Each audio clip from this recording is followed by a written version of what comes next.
The morning mist clung to the Turkish peninsula like a shroud, but by dawn on August 12, 1915, the sun had burned it away, revealing the harsh, unforgiving landscape of Gallipoli. On the beaches below, thousands of Allied soldiers prepared for what would become one of the most mysterious episodes in military history. Among them, 267 men of the 1st 5th Battalion, Norfolk Regiment, known as the Sandringham Company, were about to march into legend. These weren't career soldiers. They were estate workers, gamekeepers, and farmhands from the royal estate at Sandringham, men who had spent their lives tending to the king's grounds, who knew every hedge and hollow of Norfolk's countryside. Captain Frank Beck, their commanding officer, had recruited them personally, promising they would serve together, fight together, and return home together. It was a promise that would haunt him for the rest of his life. The Gallipoli campaign had been Winston Churchill's brainchild, a bold stroke that would knock Turkey out of the war, open a new front, and end the bloody stalemate on the Western Front. But by August 1915, 8 months after the first landings, the campaign was a disaster. Thousands of Allied soldiers had died for a few miles of rocky, worthless ground. The original plan had called for a swift advance to Constantinople. Instead, they found themselves trapped in a series of trenches that made the Western Front look like a picnic. The Suvla Bay landing in August was meant to be the breakthrough.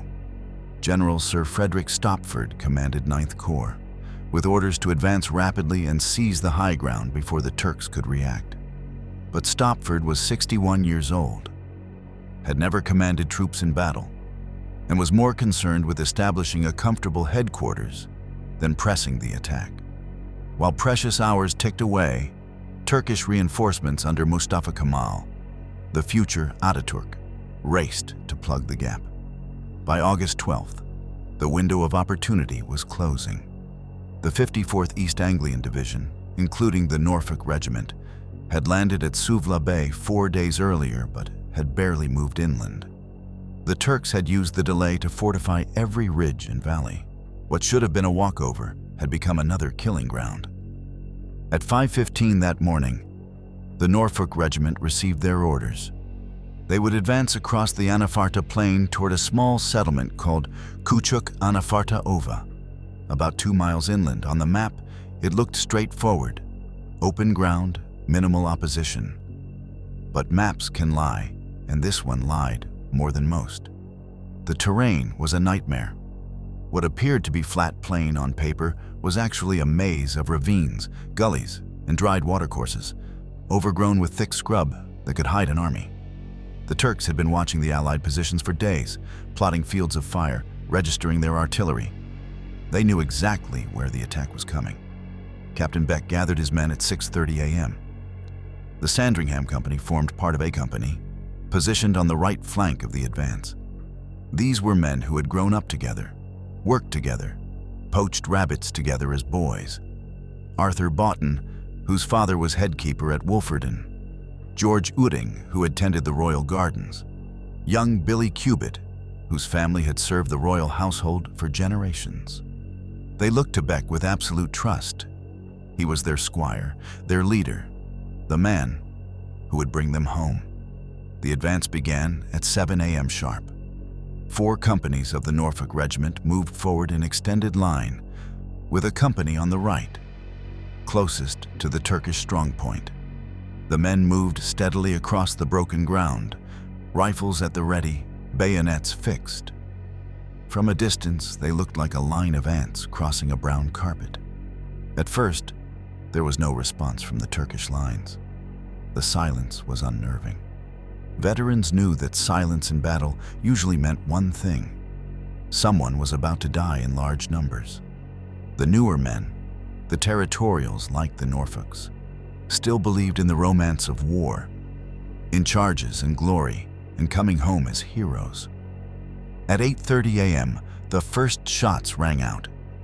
Turkish riflemen, hidden in the scrub, opened fire at close range. The neat lines of advancing British soldiers began to waver. Men fell, cried out, kept moving forward because that was what they had been trained to do. The Turkish fire grew heavier, more concentrated. Machine guns chattered from concealed positions. Captain Beck, moving with a company on the right, could see his men beginning to take casualties. The scrubland that had looked so innocent from a distance was alive with enemy fire. Every bush, every fold in the ground seemed to hide a Turkish rifleman. He ordered his men to spread out, to take cover where they could find it. But the advance had to continue. By 10 a.m., the Norfolk Regiment had covered about a mile and a half. They were now in the thick scrub country approaching Küçük Anafarta Ova, but their formation was breaking down. The companies had become separated in the maze of gullies and thorn bush. Communication between units was breaking down. Radio sets didn't work properly. Telephone lines had been cut by shrapnel, and runners were being picked off by snipers. The 163rd Brigade, of which the Norfolks were part, was supposed to be advancing in coordination, but the other battalions were facing similar problems. The 1st 4th Suffolk Regiment, on the Norfolk's left, had become bogged down in heavy fighting.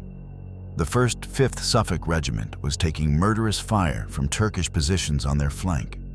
What had been planned as a coordinated advance was turning into a series of isolated, desperate fights.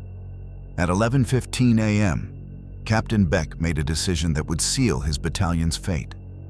With a company taking heavy casualties and his left flank exposed, he decided to press forward toward what appeared to be a gap in the Turkish lines.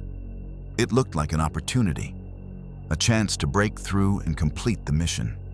He gathered what remained of his company, about 60 men, and led them forward into a depression in the ground that seemed to offer cover.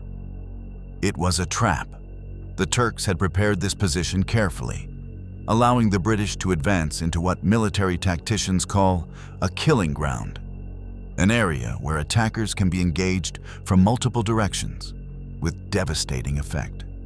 As Beck's men moved into the depression, Turkish machine guns and riflemen opened fire from 3 sides. The slaughter was swift and merciless. Men fell in waves, cut down by intersecting fields of fire. Those who tried to retreat found themselves caught in the open ground behind them. Those who tried to advance ran into barbed wire and prepared positions. Within minutes, Captain Beck and most of his men were dead or dying. But here's where the mystery begins. While the main body of the Norfolk Regiment was being destroyed in the scrubland around Küçük Anafarta Ova, a company, including most of the Sandringham men, had advanced further than anyone realized.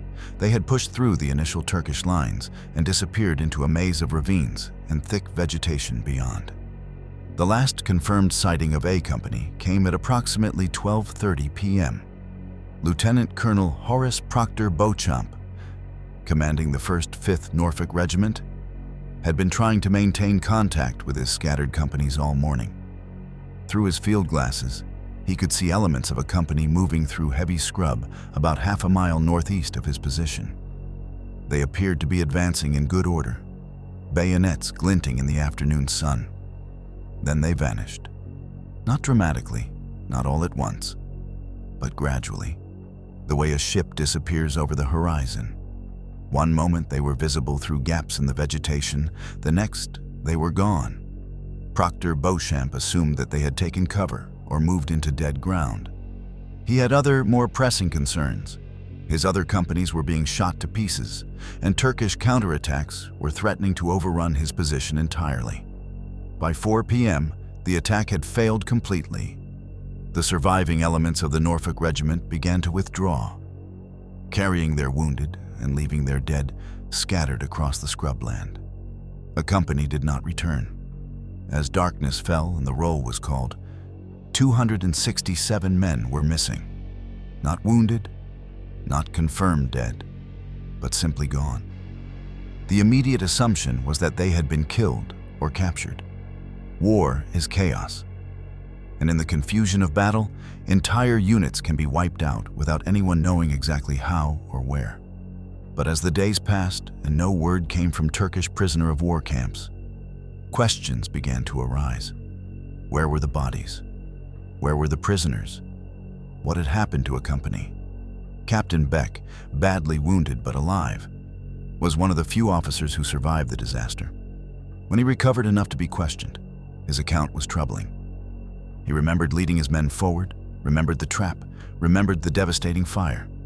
But he couldn't explain what had happened to the men who had advanced beyond his position.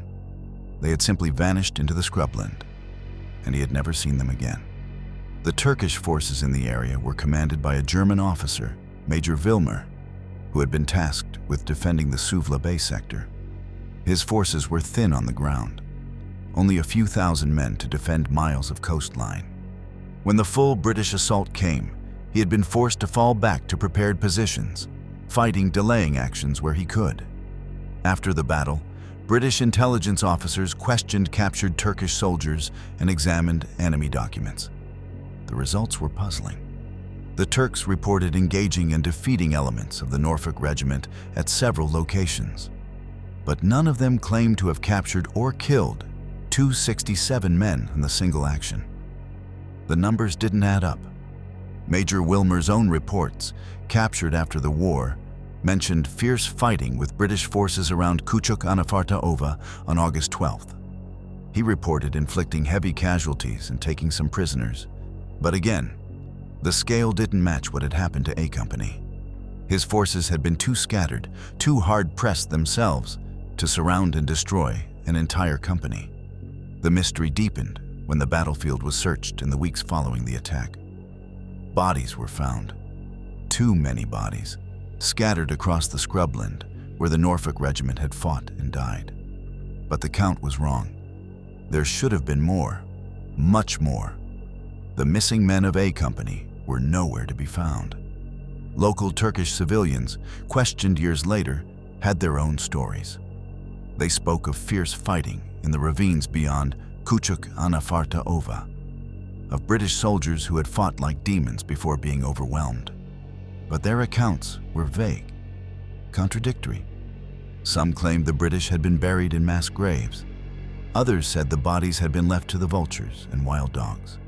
None could point to specific locations.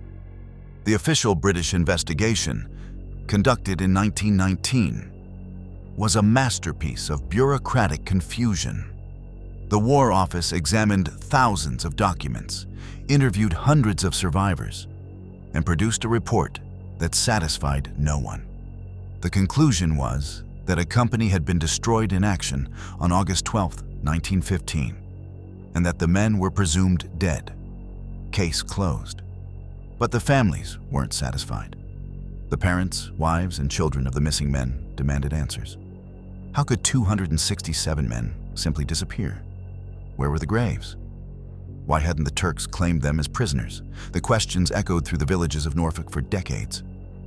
In the 1920s, new stories began to emerge.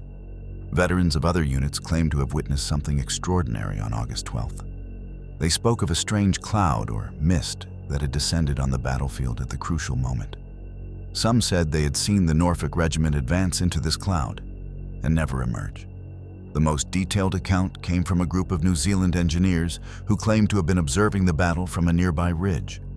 According to their testimony, given years after the war, they had watched through field glasses as the Norfolk Regiment advanced toward the Turkish lines.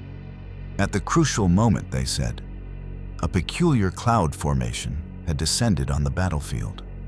The cloud was long and low, unlike anything they had seen before or since. The British soldiers had marched into it and never came out. When the cloud lifted, the witnesses claimed, the men had vanished without a trace. No bodies, no equipment, no sign that they had ever existed. It was as if the earth had swallowed them whole. These accounts were seized upon by spiritualists and mystery writers, who suggested that the Norfolk Regiment had encountered something beyond the realm of normal experience. Books were written, documentaries produced, theories proposed. The vanished battalion became a legend, a ghost story, a puzzle that refused to be solved. But legends and reality are different things. Modern historians, armed with better records and more sophisticated understanding of the battle, have painted a different picture. The reality, they suggest, is more mundane but no less tragic than the legend. The scrubland around Küçük Anafarta Ova was a labyrinth of ravines, some of them very deep. In the confusion of battle, disoriented soldiers could easily become lost, could wander into areas where they would be cut off and surrounded. The Turkish defenders, fighting for their homeland, were not interested in taking prisoners when they were outnumbered and under pressure. What likely happened to the A Company was a series of small-scale disasters rather than one dramatic event. Groups of men, separated from their officers, wandered into Turkish positions and were killed. Others may have taken shelter in ravines and been trapped there when Turkish reinforcements arrived. Still others may have been wounded and left to die in areas too dangerous to reach. The bodies were probably scattered across a wide area, many of them in ravines and gullies that were never properly searched. In the Mediterranean heat, decomposition would have been rapid. Within weeks, there would have been little left for searchers to find. Wild animals, always present on battlefields, would have scattered the remains further. The cloud testimony, examined closely, appears to be a post-war invention. The witnesses who claim to have seen it didn't come forward until years after the event, when the mystery of the Norfolk Regiment had become famous. Their accounts vary in crucial details and contradict the established timeline of the battle.